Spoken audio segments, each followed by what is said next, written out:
Hi friends, welcome to my channel Trade TV.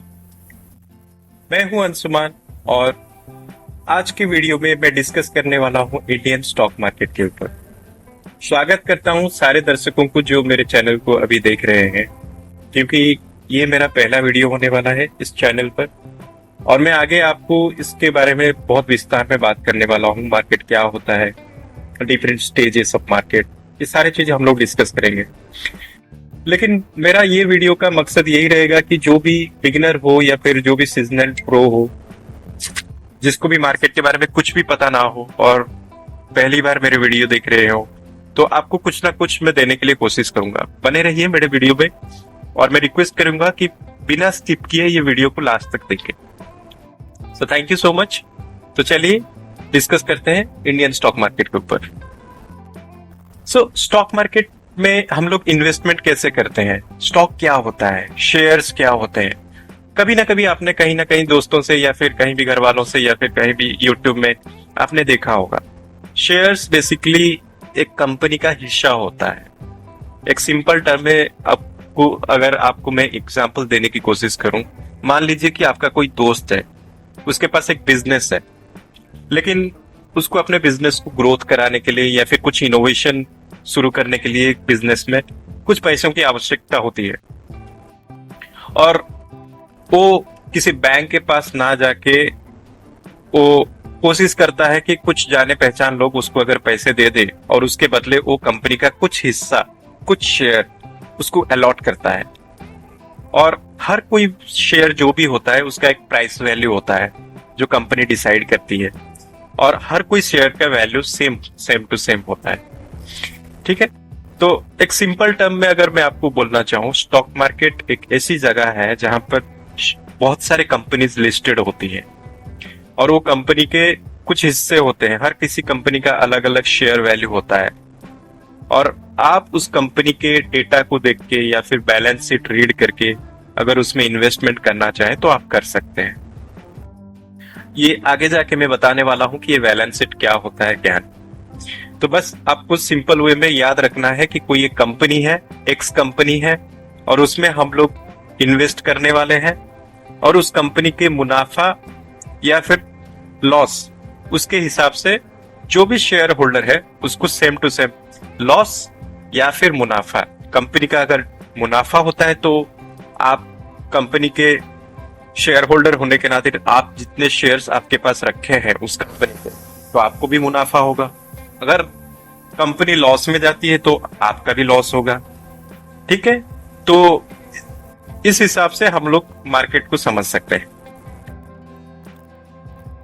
तो stock market एक centralised market place है जहां पर बहुत बड़े बड़े इंस्टीट्यूशंस हो गए या फिर इंडिविजुअल्स हो गए, सबको ही वहां पर बाय और सेल कर सकते हैं।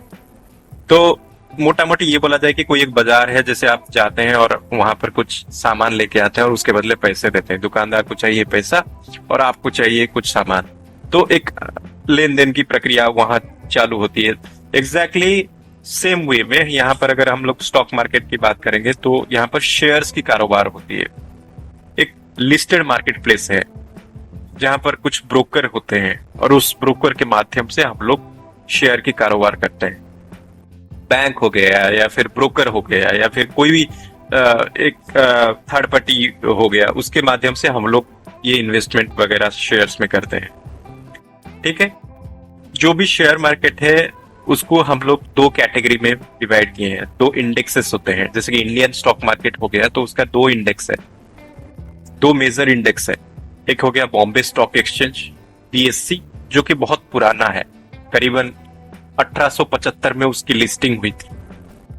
और एक NSE है जो कि रिसेंटली लेट 1992 में उसकी शुरुआत हुई थी और उसकी कारोबार 1994 में शुरू हुआ। और दोनों ही कंपनी में अलग अलग जैसे कि बोल सकते हैं दोनों ही कंपनीज में बहुत सारे दोनों ही इंडेक्सेस में बहुत सारे कंपनीज लिस्टेड होते हैं। जैसे कि अगर आप BSE की बात करेंगे तो ये बहुत पुराना है और इसमें करीबन 5515 या 17 कंपनीज लिस्टेड है।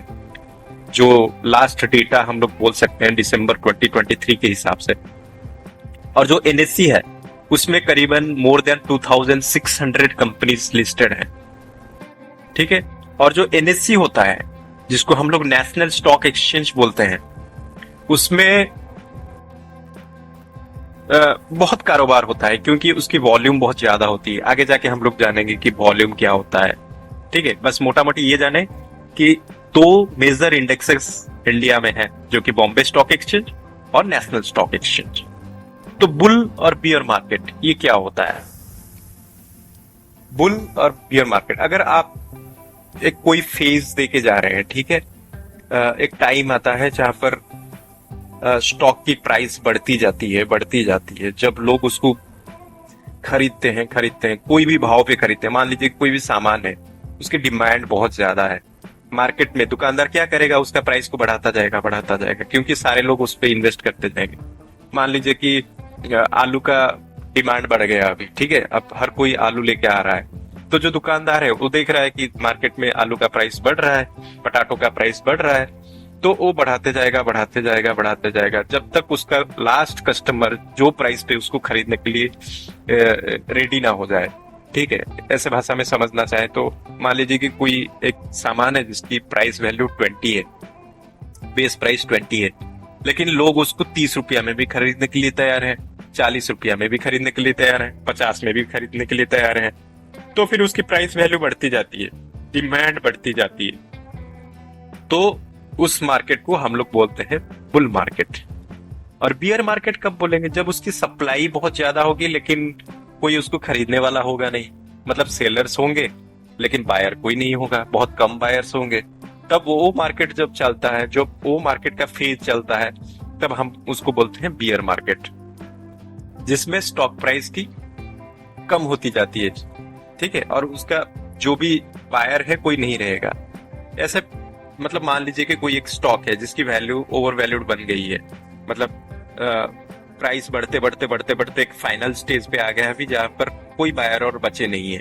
अब वहां से सप्लाई शुरू होना चालू हो जाता है, हर कोई अपना शेयर्स बेचने के लिए तो तैयार है लेकिन कोई खरीदने के लिए है नहीं। तब सेलर्स बहुत ज्यादा हो जाएंगे धीरे धीरे। तब जब सेलर्स बढ़ेंगे तो मार्केट नीचे जाएगा, तो बियर मार्केट उसको बोला जाएगा। तो मोटा मोटी हम लोग जब बियर मार्केट चलती है तो इकोनॉमी स्लो डाउन होती है, बुल मार्केट चलता है तो मार्केट में पैसे की बहुत कारोबार होती रहती है। ठीक है, और डिमांड बहुत ज्यादा रहता है। तो मोटा मोटी आप लोगों को डिमांड और सप्लाई भी मैं बता चुका हूँ। डिमांड क्या होता है, सप्लाई क्या होता है। सप्लाई वो स्टेज है जहां पर सेलर्स बहुत ज्यादा रहते हैं, लेकिन डिमांड वो होता है जहां पर बायर्स बहुत ज्यादा रहते हैं।